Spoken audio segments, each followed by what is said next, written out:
(21대) 국회 임기가 시작된 지 벌써 3주가 지났습니다. 지난 5일 국회법에 따라 개원을 했고 국회의장단이 선출됐죠. 근데 그 즈음부터 언론에서는 일당 독재, 협치 붕괴라고 하는 무시무시한 말들을 쏟아냈습니다. 33년 전 6월 우리 국민은 민주화 항쟁으로 군사 독재 정권을 무너뜨렸습니다. 그런데 왜 지금 언론은 2020년 6월 이 시점에서 독재라는 단어를 다시 소환한 걸까요? 이를 통해 언론이 진짜로 말하고자 하는 말은 무엇일까요? 오늘 정준희 해시태그에서는 민주적 질서를 그렇게나 강조하는 언론의 어법에 혹시 문제는 없는지, 이런 그릇된 용어의 남발이 우리 민주주의를 어떻게 호도하는지 살펴보겠습니다.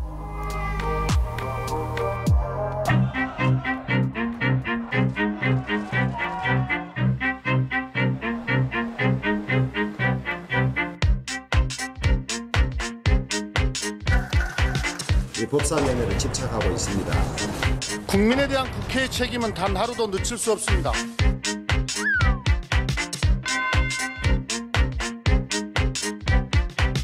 내 말 들어주지 않으면 협치가 아니다. 이것이 어떻게 협치가를 질질 끄는 형태는 협치라고 볼 수가 없는 거죠. 그런 슬픈 날입니다.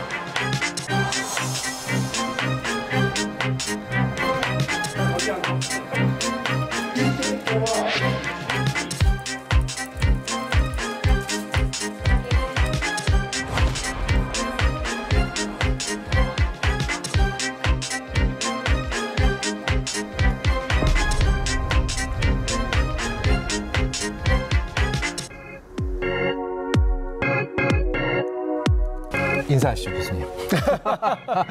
정준희의 해시태그 진행자 정준입니다. 권혁답니다. 예, 5월 30일 날 21대 국회 임기가 시작이 됐습니다. 그리고 월요일에는 상임위 위원장 선출이 있었는데요. 교수님, 어떻게 보셨습니까? 지난 이제 총선 결과가 민주당 계열이 이제 단독 한 180석 정도까지 얻으면서 사실 언론은 걱정과 우려 기사를 굉장히 많이 써댔습니다. 그래서 지금 이제 벌어지고 있는 총선 이후의 정치 상황이라고 하는 것이 현재 언론이 이야기하는 방식이 현실인가, 그게 정말 정확한 현실인가에 대해서 우리가 좀 짚어봐야 될 때가 아닌가 싶어요. 그래서 이제 이 언론과 정치권에서 지금 만들어내고 있는 말의 잔치들에 주목해야 될 필요가 있는데, 그 말들이 정말 제대로 된 값을 가지고 있는 말들인가. 거의없다님은 어떤 말들이 좀 눈에 띄거나 귀에 걸리던가요? 저는 의회 독재라는 말이 굉장히 의회 독재. 예. 이게 의회라는 게 민선 의원들로 구성된 합의체지 않습니까? 네. 거기다 독재를 갖다, 이게 앞뒤가 안 약간 이런 느낌이죠. 변비 때문에 쾌변했다. 의회 독재, 일당 독재. 언론은 그러면 안 되지 않나? 예. 네. 예. 틀린 게 있으면 수정을 해야지. 매번 하는 생각이지만 요거 아니지 않나라는 생각. 이번에도 또다시 하게 됐습니다. 언론이 그 정치를 보도할 때 어떤 언어적 선택을 해야 되는가라는 문제가 상당히 중요한데, 우리 거의없다님 말씀하셨듯이 정치의 언어를 그대로 가져다 쓰거나 증폭시키는 게 이제 언론의 역할은 아니라고 보거든요. 근데 언론이 뭐 사회과학이나 뭐 일반 과학처럼 그렇게 정확한 용어를 써라까지는 아니겠지만, 적어도 자신들이 만들고 적용하는 언어들이 정치에서 오염된 부분은 없는지, 또는 심지어는 그 오염을 증폭시키고 있는 것은 아닌지, 이런 것들을 좀 생각해 봐야 될 때라고 생각을 합니다. 네. 오늘 게스트 두 분 모셨는데요. 먼저 송림대, 죄송합니다. 죄송합니다. 송현주 한림대 미디어스쿨 교수님 나오셨습니다. 네, 안녕하세요.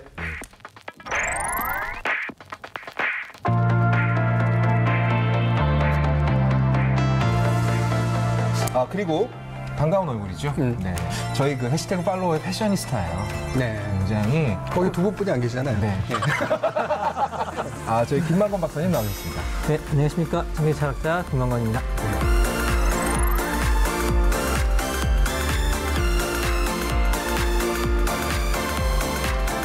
정치가 의도적으로 또는 비의도적으로 오용하고 있는 그런 여러 가지 이제 언어들, 특히나 또 이제 언론이 그거를 증폭시키거나 또는 반대로 왜곡시키거나 굴절시키고 있는 문제에 대해서 좀 짚어보려고 하는데, 지난 이제 총선 이후로 그다음에 요번에 이제 원 구성이 되는 그런 순간까지 대한민국 정치가 이제 새로운 전기를 맞는 건 아니겠습니까? 그래서 이 정치의 전개 과정을 보면서 많은 기대나 또 실망 같은 것들이 좀 있었을 텐데요. 현재 이제 보면 민주당하고 아까 거업님이 말씀하신 독재라는 키워드를 연결해서 기사 검색을 할 때 한 1000건이 넘게 나옵니다. 상당히 쏟아지고 있다는 얘기죠. 연관 검색으로요. 자, 이렇게 민주당과 독재를 연결시키는 그런 방식이 언론에서 굉장히 자주 활용되고 있다는 얘기인데 정치 철학자로서 어떤 생각이 드시나요? 참 이게 독재인데 과거의 독재는 참 진짜 심했던 거구나 라는 것도 또 세상 깨닫게 됐고요. 그때는 왜 110건의 기사도 나오지 못했는데 지금은 왜 1100건의 기사가 쏟아질까? 민주주의가 진짜 좋은 거구나. 민주주의가 사람들에게 용기를 불어넣는 거구나. 그래서 민주주의는 꼭 지켜야 되는 것이다. 농담의 형식을 빈 깊은 진담이고요.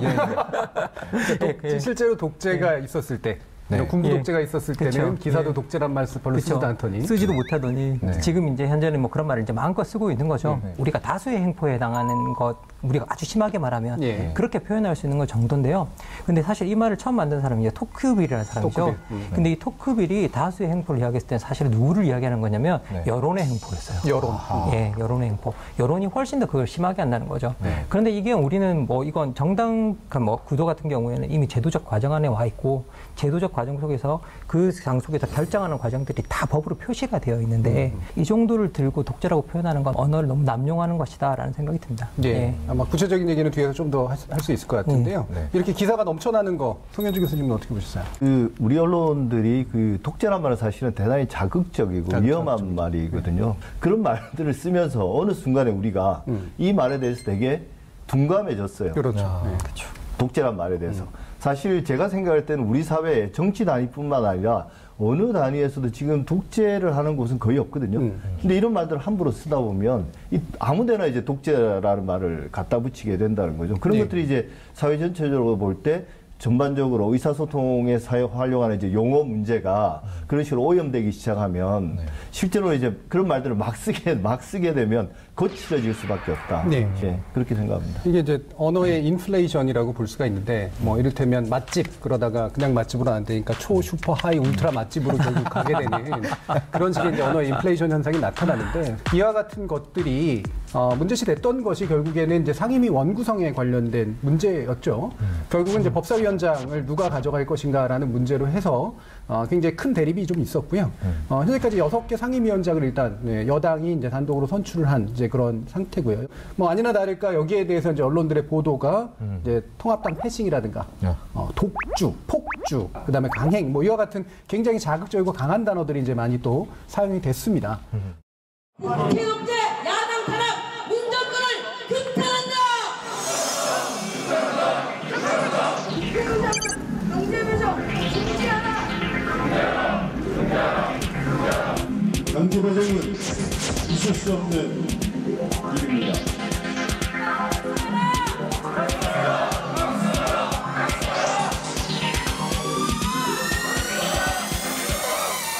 국회독재 민주당은 박사라! 민주적 신뢰를 회복해야 합니다.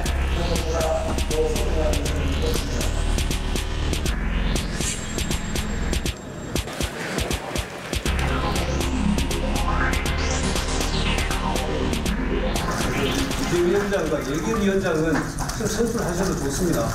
예결위원장을 빨리 뽑아야 된다 이런 취지로 말씀하신 건데 예결위원장을 뽑으라는 그 말씀을 위해서 이 말씀을 드리는 게 아니라 법사위원장을 오늘 굳이 강행하신다면 그거는 민주주의의 원칙을 위배하는 것이라는 말씀도 이상한데 예결이나 기재 정도는 뽑아도 빠르게 뽑는 것도 괜찮겠다는 취지로 말씀하신 거잖아요. 이 부분은 이렇게 좀 정확하게 말씀드려야 될 것 같아요, 기자님.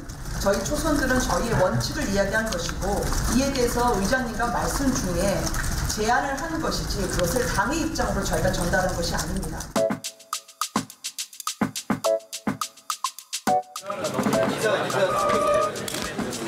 상대가 안에 나왔다는 게 어떤 맥락이 좀 나온 건지 상은 설명을 좀 주시면.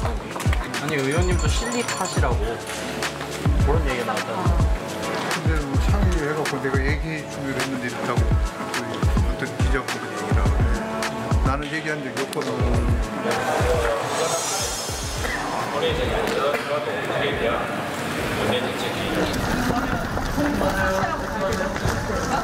저는 잘 모르겠습니다. 오야 씨.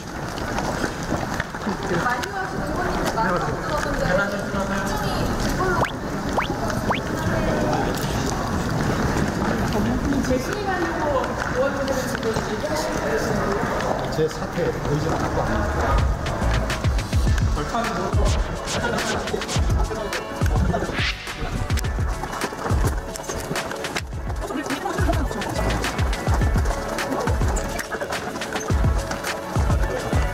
사실 잘 고려하실 의향은 없으신가요?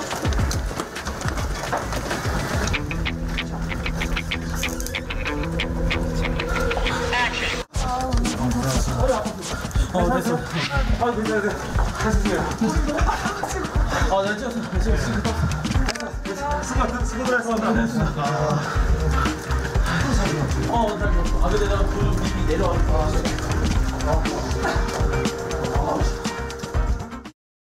야당도 그렇고 여당도 그렇고 결국 법사위를 중심으로 싸움이 벌어진 거고 이건 둘 다 양보를 못하겠다라고 했기 때문에 양보를 못하게 만드는 어떤 나름의 정당함의 근거가 여당의 경우에는 이제 다수당이 특히나 뭐 과반수 이상을 훨씬 훌쩍 넘겨놓는 그런 어떤 의결권을 가지고 있는 정치 집단이다라고 하는 거고 이게 법이죠. 그다음에 관행. 야당이 주장하고 있는 건 결국은 뭐 우리나라 헌정사 특히나 87년 헌법 만들어지고 난 다음에는 대체로 이제 견제를 위해서 야당이 그걸 가져가는 게 관행이었는데 왜 관행을 중시하지 않느냐. 결국 이 두 가지 정당한 논리가 이제 부딪혔던 거예요. 이 부분은 김만곤 박사님 보시기에 이런 관행의 논리와 법의 논리 어떤 것들을 우리가 좀 주목해야 되나요? 사실 이제 우리가 법이 있는데도 관행을 쓴다는 것은 그것이 우리가 뭔가 합의할 것들이 있고 그리고 서로 내주고 뭐 주고받을 수 있는 협상의 공간을 열기 위해서 그런 관행을 쓰는 건데요. 실제 우리가 그런 관행을 썼을 때 지금처럼 합의가 안 되는 경우에는 결국은 그것을 해결하기 위해서 최종적으로 원칙들이 존재한다고 생각하거든요. 그렇다면 그 상황에 따라 바뀌는 속에서 문제의 해결책은 언제나 우리가 명확하게 제도적으로 규정해 놓은 법 구절 속에 있으니까 그 구절을 사용하면 되는데 결국은 이제 우리가 이 문제를 해결하기 위해서 그 국회법 41조에 해당하는 상임위원장을 선출하는 방식을 쓰고 있는 거고요. 이게 관행으로 보기에는 너무 자주 바뀌었어요. 예. 우리가 역사적으로 살펴보면 논란이 되는 법사위와 관련해서는 13대부터 15대 전반기까지는 집권 여당 소속 의원이 이걸 가져가고 있었어요. 근데 1997년에 김대중 대통령이 당선되고 하면서 이제 바뀌면서 15대 하반기부터 이제 신한국당 야당이 되는 거예요. 그때는 자신들이 원내 다수다. 수의 논리를 내세워서 법사위원장을 또 가져갑니다. 그래서 이게 16대까지 원내 1당이 법사위원장을 가져가고 있었습니다. 지금처럼 이제 야당이 법사위원장을 가져가는 건요, 17대부터 이제 시작됐는데요. 우리가 반드시 뭐 지켜야 되는 그런 전통도 아닌 그런 관행도 아니라는 점에서 이 맥락에 따라 시대에 따라 왔다 갔다 했다는 점에서 이게 정말 우리가 이렇게 모든 것을 뭐 다 쏟아부어서 지켜야 될 관행인가에 대해서는 좀 의심이 있죠. 그러니까 야당이 가져가는 것인 것도 불분명하고 소수당이 가져가는 것이 또 불분명한 거예요. 그러니까 이건 어찌 보면 선례나 관행이라고 인정할 만한 일정한 법칙이 없는 겁니다. 법이 규정하고 있는 테두리 안에서 관습이 작동하는 건데 만약에 관습이 해결하지 못하면 법에 준거해서 해결하는 게 상위법적인 어떤 원칙인 것이죠. 그래서 뭐든지 법대로 하라는 얘기가 아니라 관습이 현재의 협상을 해결하지 못한다라고 한다면 결국 그 관습보다 좀 더 규정력을 가지는 이제 법의 근거를 두는 거는 전 합리적인 그런 방식이라고 생각이 드는데 사실은 이 법사위 문제가 지금 현재 여당과 야당 사이의 핵심적인 어떤 기초적 절대 물러설 양보의 고리가 되는 건 왜 그럴까? 결국은 이제 체계 자구 심사권이라고 하는 되게 좀 이상한 규정 때문에 이제 생긴 그런 식의 문제고요. 이 체계 자구 심사권에 의해서 지난 20대 국회에서 지속적으로 법사위가 상원 노릇을 하고 내용 심사까지 하고 법의 통과를 막아 나서는 방식으로 그게 마치 견제인 양 한 방식으로 누적이 됐기 때문에 결국 입법 기능이 마비된 게 이제 핵심이 아니겠습니까? 그러면 왜 법사위를 두고 다투는가? 그리고 법사위에 있는 체계자구 심사권이 뭐가 문제인가? 그리고 그것을 통해서 과연 이런 이른바 식물국회라는 오명을 현재 법사위는 벗어던질 수 있는가? 이 부분에 이제 사실은 초점이 맞춰져야 된다고 생각하는데 실제로 그렇지 않고 극한의 투쟁이라고 하는 방식으로 지금 자꾸 프레임이 만들어지고 있다는 거죠. 이 부분 어떻게 보세요? 사실 이제 우리나라의 법 체계는 사실 그런 견제할 수 있는 권한을 과도하게 부여했어요. 실제로는. 특히나 이제 그 국회 선진화법 같은 경우도 그렇고요. 그 다음에 이번에 이제 공수처법에서도 이제 특별다수제잖아요. 그러니까 그냥 과반으로 되는 게 아니거든요. 그 5분의 3. 또 이제 그 공수처장 같은 경우는 실제로는 7분의 6을 동의를 얻어야만 그 추천을 할 수 있게 돼 있어요. 그러니까 충분히 우리나라 국회에는 소수파가 어떤 다수파의 전횡을 막을 수 있는 장치들이 있습니다. 필리버스터도 있고요. 근데 이제 문제는 뭐냐면 이런 법사위를 통한 견제를 하겠다. 이건 대단히 이제 어찌 보면 편법이죠, 편법. 거기에 따르면 사실은 다른 상임위에서 올라온 법을 형식적인 것들만 체크하게 돼 있거든요. 근데 이걸 통해서 과거에 법사위 여야를 불문하고 법 자체를 무산시켜버리는 거죠. 그렇죠. 현재 연하야를 불문하고. 그렇죠. 예. 제가 생각할 때는 그런 식의 편법적인 입법 견제는 더 이상 이제 허용돼서는 안 된다고 보는 거죠. 김홍원 박사님 그 체계 뭐죠 이게? 체계 자구심 사건. 예. 들어도 계속 잊어먹습니다. 아니 법학과 출신이고. 그럼 이게 법인데. 법사위를 가지고 있으면 법사위가 가지고 있는 파워가 어느 정도길래 이 체계자구심 사건은 뭐냐면 사실은 이게 다른 위원회에서 만들어진 법률들이 헌법에 뭐 저촉되진 않는지 이제 다른 법과 충돌하지 않는지 아니면 정확한 법률 용어가 사용되었는지 그런 것들을 마지막으로 점검해서 넘겨주는 과정을 해야 되는데 그 명목으로 법사위에 어떤 법률 같은 것들을 이제 아주 오랫동안 계류시키고 통과시키지 않고 특히 법사위가 가지고 있는 위력도 엄청난 데다가 법사위원장이 가지고 있는 힘 자체가 엄청나기 때문에 이 법사위 위원장을 자리를 차지하기 위해서 이제 야당이 모든 총력을 사실은 쏟아부은 게 사실인 것 같습니다. 예. 그러니까 우리가 생각하는 이제 좀 일하는 국회, 그 다음에 좀 스마트한 국회, 그다음 민의에 반영하는 국회 이런 게 만들어지려면 사실 지금 필요한 국회 개혁은 상시 개원. 국회를 상시 열고 그다음에 상임위 체계도 계속해서 가져가고 국정감사 이런 것도 상시감사로 바꾸고 이러면 야당이 가질 수 있는 견제 권한도 충분히 활용이 되고 그런 식의 본격적인 해결 방법을 채택하지 않은 채 과거로부터 온 좀 이상한 관행들, 편법적 관행들을 유지하는 게 이제 견제라고 얘기하는 부분에 자꾸 힘을 실어주는 그런 식의 논의가 과연 우리 민주주의에서 도움이 되는가라는 문제일 텐데요. 더더구나 문제는 우리가 이제 오늘 논의했던 것처럼 이걸 이제 독재라고 이제 야당이 얘기를 하자 언론이 이제 그거를 굉장히 퍼뜨리는 그런 식의 일들을 쓰고 있다라고 하는 겁니다. 네, 언론에서 다룬 21대 국회 독재 관련 기사입니다. 먼저 문화일보입니다. 국회 운영 선례 깨는 건 독재로 향하는 길. 기사에서 민주당이 이날 여야 합의 없이 본회의를 열어 21대 국회의장단 선출을 강행한 것과 관련해서도 독재로 향할 수 있다는 전문가의 우려가 나온다. 특히 상임위원장 자리를 모두 독식하겠다고 선언한 데 대해선 민주당의 독선이라는 의견이 줄을 이뤘다. 김영호 성신여대 정치외교학과 교수는 자유민주주의 체제에선 여당이 야당의 존재를 인정해야 한다며 야당을 지지한 국민도 다수인데 그 민의를 여당이 무시하는 건 자유민주주의 정신에 어긋난다고 말했다고 썼습니다. 다음은 조선비즈. 통합당 여국회 개원 강행에 나치 히틀러 독재, 완장찬 점령군 반발. 머니투데이, 주호영, 여 일당 독재 선전포고, 본회의서 헌정사 5점 지적할 것. MBC, 통합당, 민주당 의회 독재 새 역사 쓰려나 결연히 맞설 것. 마지막으로 한겨레, 주호영, 민주당 의회 독재 오명 역사 폭거 기억할 것. 교수님 저는 새로운 세금을 하나 만들었으면 좋겠습니다. 세금? 네. 언론에게 다운표세를 붙이면 다운표를 갖다 쓰고 싶으면 회당 얼마씩 내고 쓰라는 거죠. 예.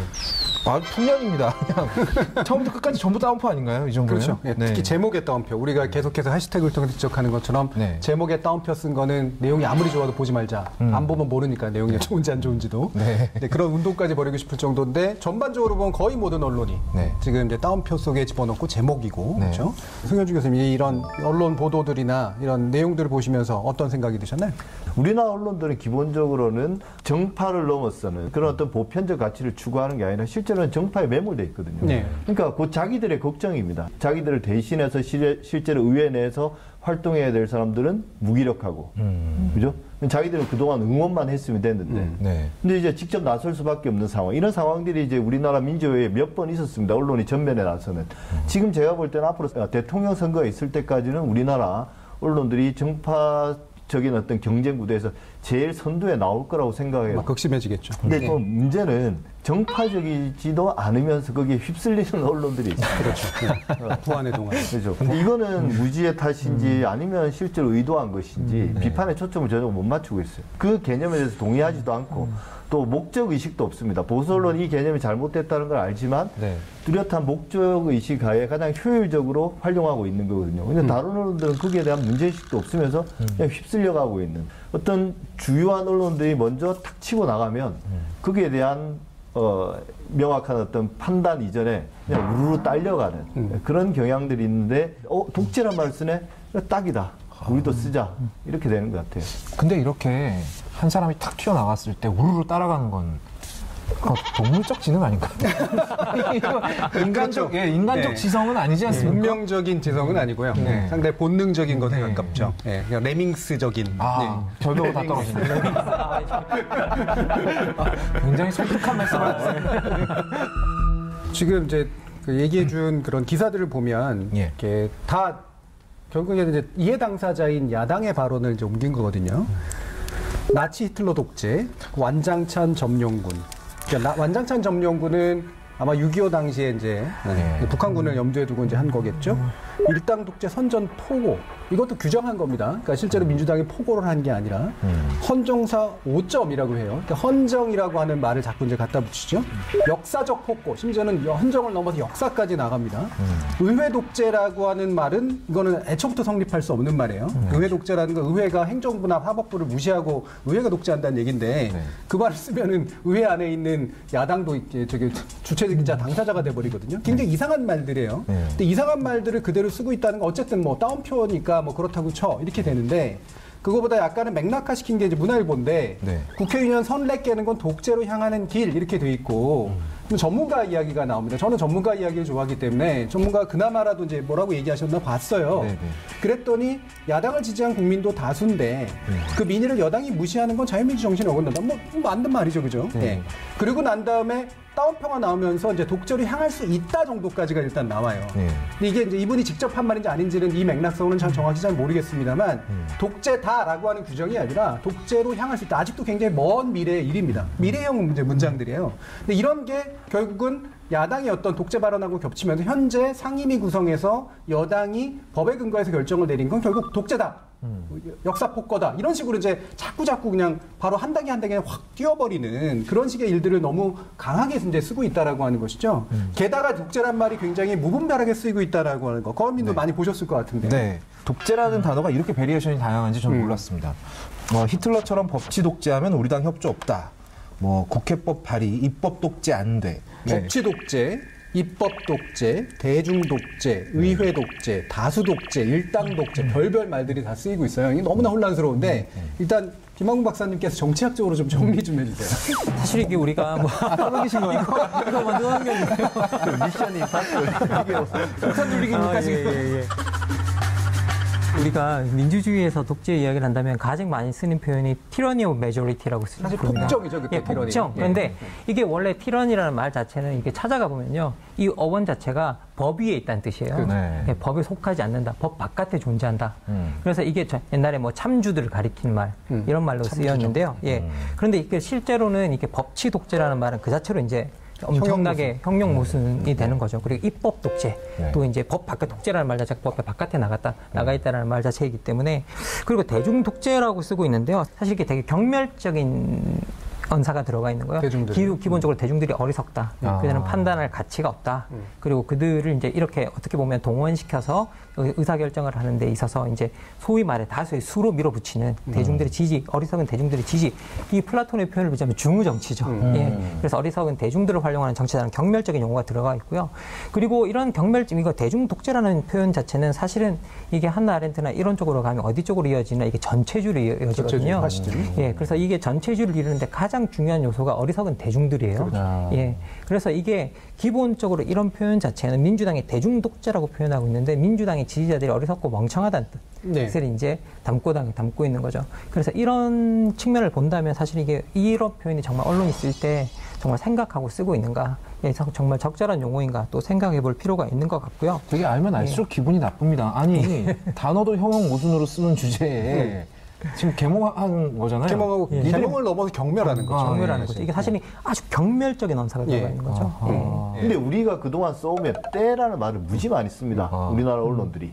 다수가 자기들의 이해관계를 관철시키기 위해서 법적으로 해결 안 되는 시위도 하고 이럴 때 의사표현을 할 때 그걸 때를 붙여가지고 온갖 표현들을 다 만들어냈대요. 때법이니 뭐니. 때법이니 뭐니, 뭐 때거리니 뭐. 어쨌든 그런 식으로 이제 그 다수에 의한 민주주의 기본 가치들을 그 공격하는 그런 어떤 그 담론들을 그동안 뭐 수십 년 동안 만들어냈던 거죠, 실제로. 독재 시대엔 그런 말 안 썼거든요. 그렇죠. 그러니까 독재라는 말에 이제 우리가 어떤 용어를 이해하려면 반대말을 이제 이해하면 되는데, 그래서 우리가 또 한 가지로 얘기해 봐야 되는 게, 이 독재 반대말로 되게 좋은 걸로 쓰는 게 협치인 것 같아요. 그럼 일단은 정치 언어로서 협치라는 말이 어떻게 쓰이고 있는지, 그리고 그분들은 도대체 무슨 의도를 가지고 있는지 저희 해시태그가 한번 만나봤습니다. 한번 들어보시죠.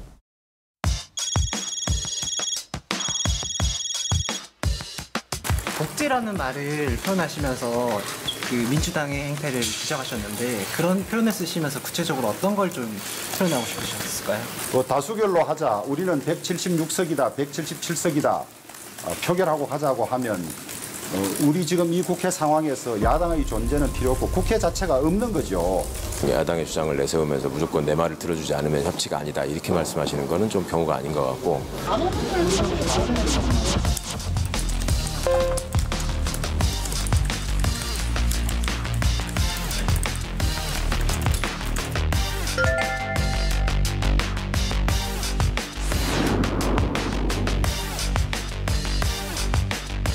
협의해서 국회를 운영하는 게 결국 협치거든요, 줄여서.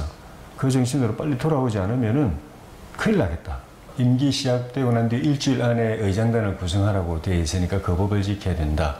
또 임기 시작하고 난 뒤에 열흘 안에 상임위원장단을 구성하라고 되어 있으니까 그 법을 지켜야 된다. 그래서 우리는 야당과 합의 안 되면은 숫자로 밀어붙여서 그대로 강행 처리할 수밖에 없다라는 명분을 이야기했는데, 저희가 모든 상임위를 다수결에 의해서 할 수 있음에도 불구하고 그렇게 하지 않고 11대 7로 나눈 거고요. 몇 번의 기한을 계속 연장해 가면서 논의를 해왔고요. 그거보다도 더 중요한 상위의 국회법 규범이 모든 국회 운영은 여야 교단체가 협의해서 운영하라고 되어 있는 겁니다. 협의라는 것은 100% 합의는 아니지만은 합의에 가깝게 하라는 뜻입니다. 합의가 안 된 거겠죠. 합의가 안 된 건데 충분한 논의와 협의, 그것을 통해서 합의가 이루어지면 제일 좋고, 합의가 안 될 때는 결과적으로 법과 제도가 다수결이라는 것을 할 수도 있게끔 열어놨기 때문에 다수결을 통해서 의사결정을 할 수도 있는 거죠.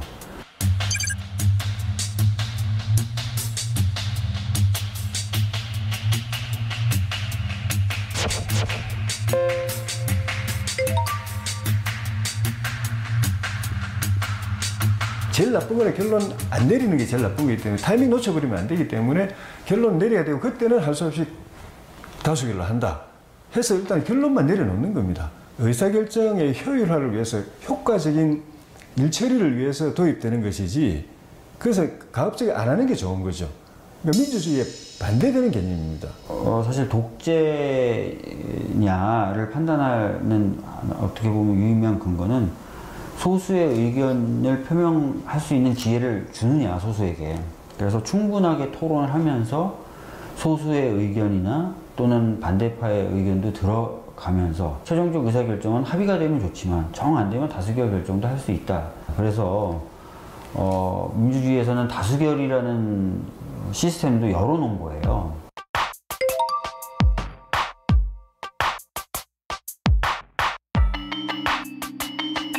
특정한 입장을 자기가 갖고 있음에도 불구하고 숨기는 방법 중에 하나가 특정 정치인이나 정당의 이야기를 이렇게 다운표로 따가지고 그냥 전달하는 방식으로 돼요. 마치 이 말이 다 무조건 맞는 것처럼, 거기에 대한 평가나 분석 없이. 언론이 본래 기능이 권력에 대한 견제의 기능인데, 권력을 견제하지 못하는 언론으로서는 점점 존재 가치가 없어지고, 우리가 몸담고 있는, 언론이 개개인이 몸담고 있는 대한민국 자체가 퇴행하게 된다.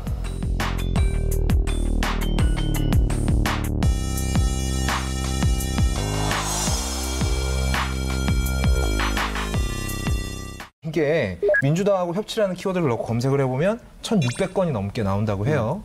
그런데 저는 그냥 협동해서 통치한다? 뭐 이런 건가? 교수님께서 좀 명확한 정의를 좀 내려주셨으면 좋겠어요. 뭐 제가 일단 정의 내린 것보다는 우리 또 김만권 박사님께서 먼저 보내시는 아주 뭐 사실 우리가 이렇게 협치라는 말 자체 좀 낯선 용어잖아요.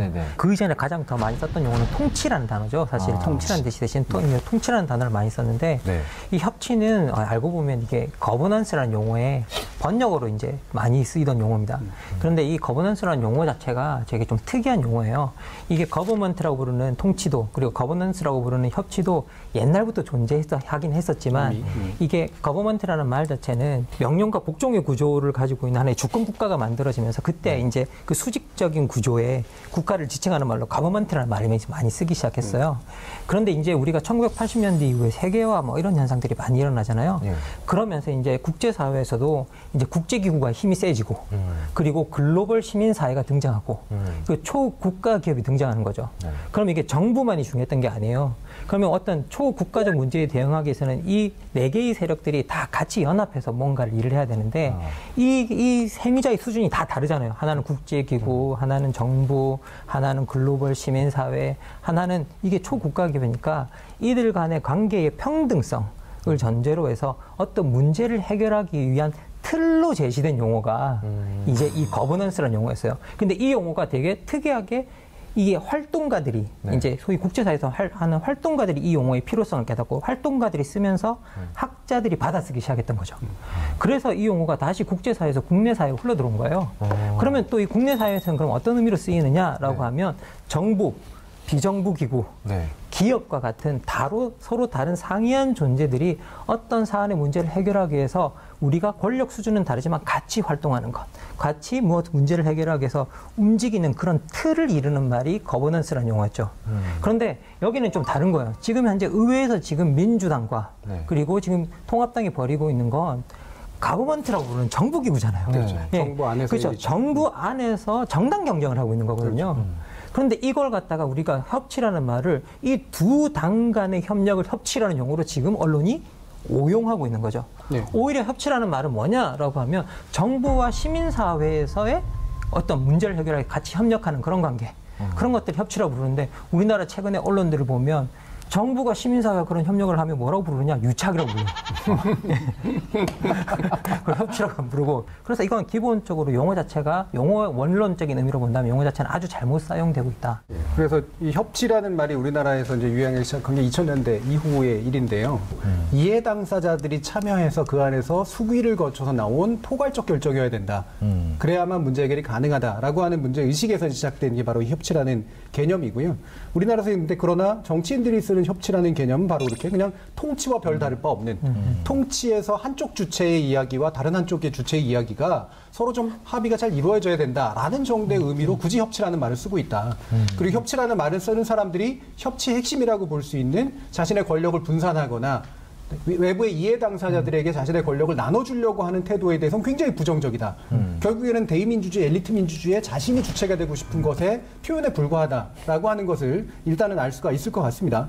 그래서 정치는 제가 볼 때는 어차피 이익 집단이기 때문에 자신의 권력을 그런 식으로 묘하게 포장하는 것에 뭐 능숙하다라고 얘기할 수 있다고 치더라도 뭐 언론은 협치라는 단어를 어떻게 쓰고 있는지 또 보이스 아나운서 보아가 준비했습니다. 네, 언론에서 다룬 21대 국회 협치 관련 기사입니다. 먼저 세계일보입니다. 협치란 이름으로 법 무시, 협치 부정한 여당 기사에서 그동안 협치라는 이름으로 법이 무시됐다. 더불어민주당 김태년 원내대표가 절대다수 국민이 원하는 협치를 부정하는 듯한 발언을 해 논란일 전망이다. 협치란 여당과 야당이 서로 협력해 정치를 이끈다는 뜻으로 조선시대 영조와 정조의 탕평의 정신을 계승한 것이다. 당명에도 더불어가 들어간 민주당이 여야가 더불어 정치를 한다는 뜻의 협치를 부정하는 건 있을 수 없는 처사라는 지적이 많다고 썼습니다. 계속해서 뉴시스입니다. 주호영, 여일방적 개원 가능 주장, 입으로만 협치. 매일경제입니다. 협치 선언 며칠 됐다고 야 패싱 단독 개원 선언. 마지막으로 연합뉴스입니다. 주호영, 민주 입으로만 협치 외치지 말라, 경고. 되게 그런 거 있지 않습니까? 굉장히 열심히 틀리는 사람들 있잖아요. 열과성을 다했죠. 정말 세세하게 틀리시는 분들 있지 않습니까? 예. 지금 다 같이 이렇게 들으면서 이제 웃음을 터뜨렸던 포인트가 조선시대 영조와 정조의 상평명술 이렇게 생각한 게 이 부분이잖아요. 그러니까 아는 척을 이렇게 하면 안 되죠. 그러니까 사실 협치라는 단어의 어원적 맥락이라든가 이런 것들 역사적인 분석을 하지 않은 채 이제 너무 쉽게 쓴 말이고 대단히 관습적으로 쓴 말이고요. 게다가 더 문제는 이 탕평이라고 하는 거는 근대 민주적 질서가 만들어지기 이전의 절대왕정에서 군주가 원래 의사결정권을 쥐고 있는데 군주의 의사결정권이 사실 약화된 상태니까 당파가 막 흩어져 있으니까 그 당파들을 되도록이면 사색 당파를 잘 중용해서 군주가 의사결정을 내리는데 도움이 되도록 하겠다라는 정도의 되게 극히 어떤 특정 국면에 등장했던 그런 한국식의 어떤 시스템, 조선식의 시스템이라고 볼 수가 있는데 이거를 현대에 와서 참조할 이유가 아무것도 없는 거죠. 우리가 군주제 국가도 아니고 이거를 굳이 가져와서 굳이 그냥 억지로 연결시키는 거는 상당히 좀 우스운 일일 수밖에 없다라고 하는 건데 이게 언론이 아는 척을 할 때 제대로 아는 척을 하지 못하는 현상이라고 하는 걸 전형적으로 보여주지 않는가 싶은데요. 결국에는 정치인도 언제부턴가 협치라는 말 많이 사용하고 언론도 협치라는 말 많이 사용을 했는데 어쨌든 뭐 그 협치라는 게 좋은 걸 다 모아놓은 뜻이라고 본다면 그게 뭐 쓸모가 있을 수도 있잖아요. 막 통치라고 하는 걸 절대 벗어나지 않고 있다라고 하는 한계만 일단 지적해주면 쓸 수는 있는데 쓴다는 건 결국은 합의를 좀 지향한다. 그러니까 그러면 이제 정치 간 합의, 뭐 정당 간 합의 또는 국회 내에서 합의 정도의 의미로 이제 강조하고 있는 거라고 일단 치고 합의라는 게 얼마나 실제로 중요한 건가라는 문제를 또 한번 좀 따져야 될 필요가 있을 것 같아요. 거업님은 합의라는 의미 하면 딱 떠오르는 거랑 다수결 하면 딱 떠오르는 거는 어떤 거예요? 저는 일단 합의라는 글자가 합이라는 글자가 굉장히 들었을 때 어감이 좋은 글자인 것 같아요. 그래서 합의라는 건 어떤 이데아 같은 느낌이 좀 있어요. 그러니까 이상향. 그리고 다수결은 차선책의 느낌이 좀 있죠. 근데 언론도 이거 적극적으로 이용하고 있는 것 같아요. 합의를 할 수 있는데 다수결을 하고 있다. 그러니까. 이런 식으로. 바로 이게 이제 일반적인 그 언어에서의 느낌이거든요. 합의는 뭔가 가치론적으로 우위에 있고 다수결은 그거보다 열등한 것으로 보이는데 저는 기능적인 입장에서 보면 합의가 추구하는 기능과 다수결이 추구하는 기능이 다르다라고 생각을 해요. 합의가 추구하는 기능은 정책 결정 과정에 되도록이면 많은 사람을 포함시킴으로써 그 결정이 나중에 구속력을 더 잘 가질 수 있도록 만드는 데 유용해요. 어쨌든 나도 동의했기 때문에 안 따를 수가 없게 되는 거죠. 다수결의 문제는 이제 다수결은 거기에 동의한 사람만 나머지는 불만을 표시해도 그 불만을 표시해서 저항해도 사실 어쩔 수가 없게 되는 그런 상황들이 생겨버려요. 강제하게 되니까. 근데 다수결의 기능적인 이제 장점은 뭐냐면 의사결정의 효율성. 빠르다. 빠르게 결정 내릴 수 있고 그다음에 결정 내린 것에 대한 평가 과정이 올바르다면 다수결이 훨씬 더 유리하죠. 이런 식의 정치 체제에 대해서 좀 설명해 주시죠. 기본적으로 우리가 자꾸 합의라고 떠올리면 만장일치를 떠올리는 경우는 많거든요. 그 만장일치가 아니라 자신이 받아갈 몫을 받아가는 거죠. 그러니까 이번에도 마찬가지입니다. 이번에 뭐 우리가 그 합의제 민주주의라고 했을 때 기본적으로 11대 7이라고 하는 이제 상임위원회가 배분되는 그런 구조가 있잖아요. 그렇게 해서 이제 통합당에게 그만큼을 배정해 주겠다라고 해서 그걸 관행 속에서 하고 있었던 거죠. 우리는 그게 제도가 아니라. 각종 우리 제도를 살펴보면요. 야당 몫은 뭐 추천인 몇 명, 뭐 몇 명 이렇게 정해주잖아요. 그런 것들이 일종의 합의제 민주주의의 표현의 하나의 양식으로 볼 수 있을 것 같습니다. 그러니까 우리가 이제 합의제 민주주의가 어떤 모습이냐라고 보면 우리가 뭐 외신을 통해서 유럽의 어떤 뭐 선거나 이런 결과들을 이야기할 때 가장 많이 듣는 게 이제 연정이잖아요. 연정. 연정을 구성하는 이유는 단독으로 과반이 안 되기 때문에 그렇습니다. 합의가 필요한 거는 합의한 사람들끼리 힘을 합쳐서 일단 50%를 넘겨야 그게 해야 가능한 게 결국 합의제 민주주의거든요. 근데 이제 우리 사회는 그동안 제가 기억하는 우리 사회는 철저하게 다수결주의를 지향해 왔어요. 사회 모든 분야에서. 뭐 노사협상에서도 그렇고 모든 면에서 우리의 일상생활도 그렇습니다. 근데 언론은 전혀 다른 세상을 보여주는 거죠. 실제로는 우리 사회에서 가장 미덕은 합의하는 걸 미덕인 것처럼 이야기를 해요. 그런 식으로 이제 근데 뭐 실제 우리가 곰곰이 따져보면 다수결주의로 관철되지 않는 게 없습니다. 대법원의 판결도 그렇고요. 헌법재판소 판결, 법원도 그렇고 모든 면에서 다 그렇거든요. 심지어 뭐 반장 선거를 뽑을 때도 그렇게 하는데요. 근데 느닷없이 합의와 협치가 이렇게 요즘 너무나 강조돼서 이게 나쁜 건 아닌데 우리 정치 제도와 맞지 않는 우리 사회 문화와 맞지 않는 주장들이 과잉 대표되는 것 같아요. 언론에 의해서 요즘. 그렇죠. 그리고 지금 현재 우리 뭐 정치 자체가 다수결주의로 구축이 되어 있기 때문에 실제 우리가 책임 정치라는 말이 최근에 나오고 있는데 기본적으로 여당도 이 다수결주의를 작동시켰을 때는 거기에 대한 책임을 명백하게 인지해야 되고 명백하게 져야 되고요. 정말 만장일치나 모든 것을 만족시키는 경우로 들어간다면 집단이 작아야 되거든요. 그런데 지금 현재는 그러기는 우린 집단의 규모가 너무 큰 거죠. 예. 그래서 결국은 최종 결정을 다수결로 할 수밖에 없는데 그 다수결로 했을 때 명백하게 그 다수들이 그 결정에 대한 책임을 지는 구조만 만들어지면 된다라는 생각이 듭니다.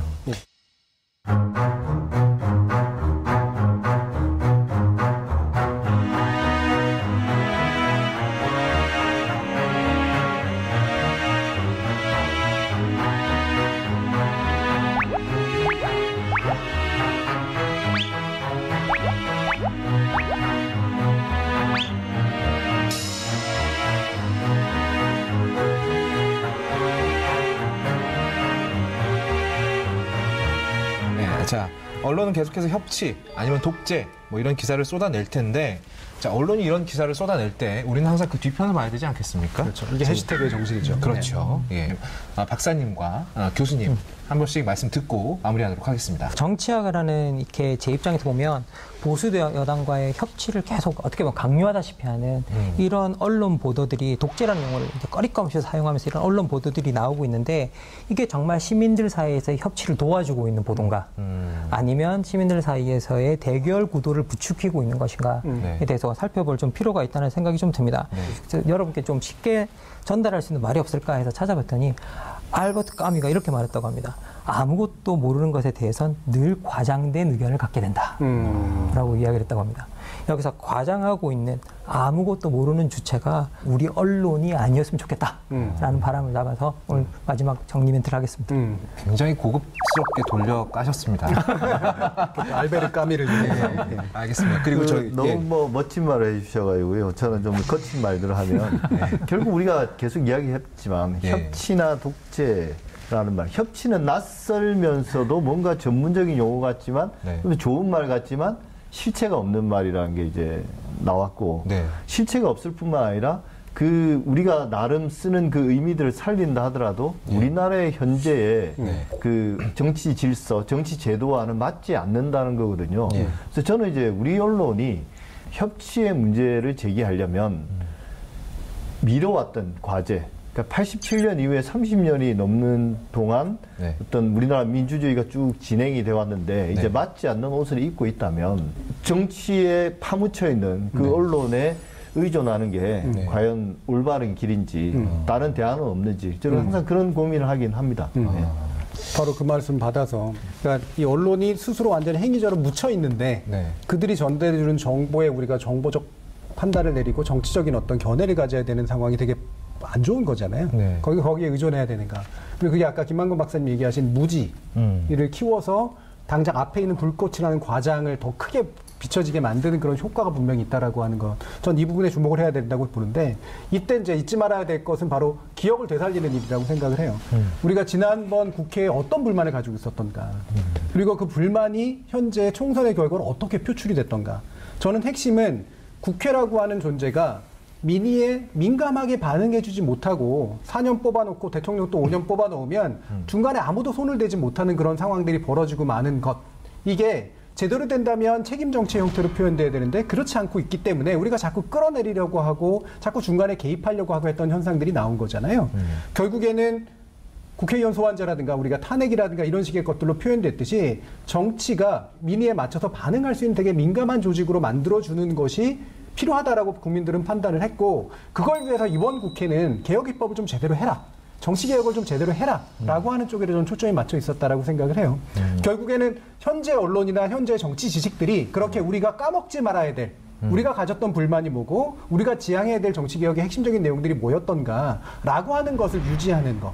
이게 이제 굉장히 중요하지 않을까 싶고요.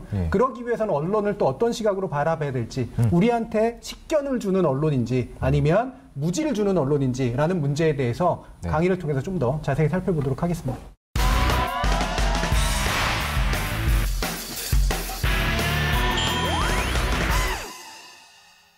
우리가 이제 토크에서 살펴봤던 것처럼 정치하고 언론의 관계는 굉장히 각별하고 중요하고 특히나 이제 민주주의와 언론의 관계는 대단히 긴밀한 그런 측면들이 있는데요. 그런 만큼 정치의 언어 그리고 언론의 언어가 이 정치 상황을 올바르게 이해하도록 돕고 있는가라는 측면에 대해서 여러 가지 논의를 해봤고요. 이번 강연에서는 그것에 관련 좀 더 구체적으로 언론이 왜 어떻게 그런 역할을 해야 하는가에 대해서 한번 같이 살펴보도록 하겠습니다. 혹시 그 영어로 제가 말씀드려서 좀 죄송합니다만 informed citizenship 우리말로 번역하면 정보를 제공받는 시민 또는 식견을 갖춘 시민 이런 말씀 들어본 적 있으신가요? 저 들어본 것 같습니다. 네. 예, 어떻게? 우리 기사에서 본 것 같은데. 기사에서요. 네. 종종 강조해요. 예. 그죠? 언론이 특히나 언론이 스스로가 얼마나 중요한지를 막 얘기할 때 권력 감시, 뭐 권력 비판 이런 것도 많이 얘기하고 뭐 저항 언론 이런 거 얘기하지만 자신들이 없으면 자신들이 국민들의 알 권리를 대행하지 않으면 당신들은 잘못된 길로 빠질 수 있어. 라고 하는 얘기를 굉장히 많이 하죠. 경고를 날립니다. 사실 이 부분이 중요한 게요. 우리가 아까 앞서도 토크에서 살펴봤는데 민주주의는 언제나 위험을 안고 있는 측면이 있어요. 그게 바로 뭐냐면 중우 정치라고 부르는 거. 그렇죠? 바보 같은 군중들이 투표권을 행사하거나 의사결정에 영향력을 발휘하게 되면 바보 같은 결정으로 이어질 수 있다. 이거죠. 그렇죠? 그리스가 이제 그리스의 아테네가 민주주의 발상지라고 얘기하지만 실질적으로 그 당시에 고대 민주주의가 그렇게 오래 지속되지 않았어요. 아시다시피 이제 공화정이란 형태, 공화정하고 민주주의는 또 다르거든요. 공화정 왕이 없는 형태니까. 공화정을 하더라도 예를 들면 호민관이라든가 원로원이라든가 로마 같은 경우에는 이런 데가 흔히 말하는 엘리트들이 정치를 주도하는 방식이었었고요. 그리스 아테네나 로마의 시민들도 대부분은 그때 시민이라고 볼 때 시민은 가진 자들이었어요. 땅과 재산을 가진 자들이기 때문에 그래서 투표권을 행사할 수가 있었던 겁니다. 그때 로마나 그리스 시절에 시민이라고 하는 존재는 사실은 사람 다는 아니었다는 거예요. 노예들도 사람이었는데 사람 취급 못 받은 거죠. 시민 취급 못 받은 거죠. 그럼 그들이 시민권을 부여받았다라고 하는 것은 바로 의사결정에 참여할 수 있을 만큼 충분한 식견과 책임감을 가지고 있다라는 그런 의미였었습니다. 현대로 오게 되면서 이제 일정한 연령 이상이 되면 사실 뭐 이제 여성에게 투표권이 도입된 지 얼마 안 됐고 보편적으로 일반적인 투표권이 다 모든 사람에게 적용된 지 사실 그렇게 오래 안 됐거든요. 기껏해 한 100년 정도, 짧게 보면 한국 같은 경우 한 50년 약간 넘는 기간 동안 그렇게 된 건데 그렇게까지 되기도 굉장히 어려웠다는 거죠. 왜 그랬을까? 되게 좀 불편한 말이지만 먹고 살느라고 바쁘고 문자를 읽고 쓸 줄 모르고 평상시에 식견을 갖출 수 없는 사람들이 나라의 대소사의 중요한 의사결정을 수행하게 되면 이상한 결정을 내리게 된다라는 우려가 작동하고 있었던 거죠. 그러면 현대는 민주주의를 기본적인 체제로 채택하고 있는 중요한 이유는 이 전제가 풀린 거예요. 어떻게 풀렸을까? 사람들이 이제 더 이상 바보가 아니라는 얘기죠. 바탕에 깔려 있는 게. 여러분들이 아마 각자의 영역들이 있으실 텐데 그 영역에서는 사실 어떤 면에서 언론보다도 더 많이 아시고 계실 거예요. 특정 회사를 다닌다거나 뭐 영화를 한다거나 음악을 한다거나 그죠? 예. 자신의 삶의 분야에서 사실은 이제는 언론보다도 더 깊이 있는 정보와 많은 정보들을 가지고 있습니다. 다만 자신의 영역을 벗어난 부분에 있어서는 알기가 어렵죠. 그거를 대행해 주는 게 여전히 언론인 측면들이 있습니다. 이 언론은 바로 시민들이 식견을 유지할 수 있도록 만들어주기 위한 지속적인 정보 공급의 의무가 있고 그 다음에 그거를 예를 들면 빌미로 좋게 말하면 그것을 이유로 공공의 어떤 책임을 맡고 있는 사람들에게 기자회견을 요구할 수 있고 인터뷰를 요구할 수 있고 들여다보고 정보를 요구할 수 있고 이런 겁니다. 그렇죠? 자, 그렇다면 여기서 중요한 건 이런 정치나 언론이 우리에게 어떤 형식으로 정보를 전해주고 있는가에 대해서 알아봐야 될 거 아닙니까?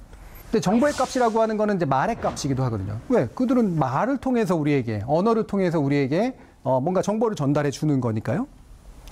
자, 그럼 정치의 말과 이제 언론의 말이라고 하는 것들을 한번 구별해서 보죠. 자, 예를 들면 우리가 앞에서 독재라는 말이 딱딱하게 현실을 규정하는 언어가 아니라 과학의 언어거나 학문의 언어가 아니라 정치의 언어가 됐을 때는 상당히 많은 부분 감정을 막 유발하는 언어라는 겁니다.